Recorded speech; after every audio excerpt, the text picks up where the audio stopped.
we can take a look at the playoff bracket, actually. Taking a look at all of the different things that have happened so far. So the teams obviously going through to the next round from the group stage were the top 2 teams from each group. However, because there was only 6 groups, the teams that were highest seeded, if they won their group, they managed to get a bye into the next round. So looking at the round of 16, those teams were England, Denmark, France, and Russia, because they all were the highest seeded teams at which won their group. So in the round of 16, we saw Poland against Ukraine. Poland were, of course, in the group with the USA, took some points off them, which contributed to their elimination. And Ukraine could not beat Poland. And then Finland managed to beat the Netherlands. Netherlands were another team that did pretty well in their group with a lot of points, but just missed out on that top spot. Lithuania, the team that 6-0'd the USA in their group, could not beat Israel. Israel moved through to the next round, while Germany beat Scotland. Scotland were the runners-up in Denmark's group, but could not beat Germany. Then as we move to the quarterfinals, Eckstein, we had some amazing games this week with England versus Poland, and obviously Poland went on to win that one. Yeah, that one was really exciting. Certainly kind of a bit of an upset. The English players' hopes and dreams crushed. They sort of admitted in the Twitch chat afterwards that perhaps didn't quite practice enough, or like kind of be polished, have enough team meetings to really kind of go over their strategy. Poland have been playing solid throughout this entire event. So once again, they showed up, put on a great show. The Finland-Denmark match as well last night. Finland put in a great effort, looking really strong. So that should be a wonderful showcase of both kind of Finland, an established powerhouse of TF2, versus Poland, that are kind of one of the Cinderella stories of this tournament. Not really kind of considered in the favorites, but just having a lot of players that are putting in great work, such as Stingen, and just kind of showing up and slaying, coming prepared, coming practiced with strategies. It'll be interesting to see if Finland, kind of put in the same level of work, the sharpness, if they show up ready on match day. But they certainly have the skill and the history to compete with Poland in that matchup. So that should be pretty electric. Absolutely. And of course, we just watched the France versus Germany game. France winning both maps 2-1 on Gully Wash and Upward. So they will go through. Sorry, did I say France? Germany. Germany won against France. I'm not flipping the scores here. But yeah, France, again, another one of those teams that got by through the first knockout stage, getting eliminated, and Germany are through. The final quarterfinal that we weren't able to cast, but was played last night, was between Russia and Israel. Russia winning 6-0. So again, neither of the teams that have been eliminated in the competition so far in the playoff stage have won a map. Each team has always won it 2-0, as you can see.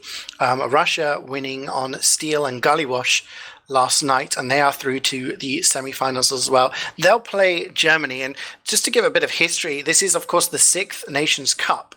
So there have been 5 in the past. It has been won twice by Sweden, twice by the USA, and once by Germany. So if you've been paying attention, the only remaining previous winner in the competition is, of course, Germany. So Germany could reach a second title, a match up with the likes of Sweden and the USA. Or we could have a new champion. So our first semi-final next time will be between Poland and Finland. Like you said, Finland definitely a powerhouse. I had them pegged as my dark horse for the competition because a lot of their players, they have a bunch of players who play, in Prem and stuff like that. But there's nobody who, there's no kind of, I'd say, big name. There's no Credu, there's no AMS. These are 2 players who could potentially play. Credu has won the past couple of Highlander seasons playing on Scout, an absolute beast, but isn't part of the team. But the Finnish team have a really strong set of players. And I feel Poland and Finland are 2 teams that have got a really good set of players together. And, they've been practicing a lot. And that practice has showed. They're coordinated, they're working well. Who do you think would have the edge on that side? Between Finland and Russia? Finland and Poland. Oh, Finland and Poland. Yeah, excuse me. I sort of feel like Poland has that Cinderella story going still. you got to wonder if they've over celebrated their match against England in that victory. I've been really impressed with the Polish players that I've seen, and I've been told that basically their community is rallying very strong. So I kind of am feeling Poland in that circumstance. I think it'll be a very close match, and as always, it sort of depends on the state of the players that actually show up on match day. Are they feeling super hot, or are they feeling a little sick and under the weather? And I think if Poland keeps up the enthusiasm that they've had so far for this event, I think they certainly could win and book a place into the finals. Yeah, I mean, both teams. I agree. Sometimes it just comes down to the day of the game. What maps have been picked, who's on form, who's been ready, how was your warm up, things like that. And of course, when you get to the semi-final stage, it's more difficult to find warm ups because there's less teams still participating in the competition. That match will actually be on Wednesday. We'll be casting Poland versus Finland on Wednesday to find out one of our finalists. On the other side, of course, Russia versus Germany. Russia, a team with a lot of history in the tournament. They have finished third in the past, but have never reached a grand final. Their neighbors, Ukraine, did reach a grand final back in 2015, but lost to Sweden. They're up against Germany. Germany winning the first ever Nations Cup a long time ago, back in 2012. So it would be a long time. A lot of those players not around anymore, not playing. Well, they're still alive. Mm-hmm. They're just not playing TF2. Yeah. But Russia, like you've been saying, Eckstein, a lot of coordination because on the Russian scene, a lot of players, they play with each other for a long time. And the Russian roster is 7 out of the 9 players who play for the Premiership side Kitty, who played in the most recent Premiership season. They played in Premiership for a long time now. They finished third at Copenhagen Games. That synergy is there. Other than their Pyro and their Soldier, who are, players from different countries. Boshi is the soldier for Kitty. Obviously, he plays for Ukraine. Things like that. They have a lot of synergy. They have a lot of coordination, which obviously can come up trumps in a game like this. But Germany, as we've seen, can also be well-oiled and coordinated as well. So on that side, we've got a bit of an East versus West scenario. Yeah. Who do you think is going to make the final from that side? I feel Russia will book it. I mean, as you mentioned, Germany, former champions. This matchup, they looked a little shaky. They looked a little bit vulnerable. It's great that on goalie wash that they were able to hold basically their defense for just about 20 minutes before they did give up the one capture. But then again, they didn't necessarily charge out, roll France back and kind of put their stamp on that map. France looking kind of shaky there. In this map as well, sort of gotta wonder, if France.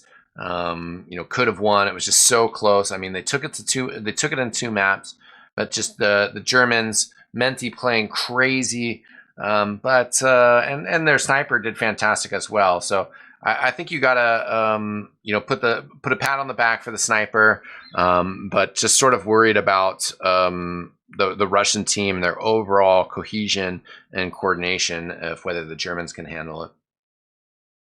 Absolutely. I mean, I think, honestly, at this point, like my favorites before the competition, most of them have been knocked out.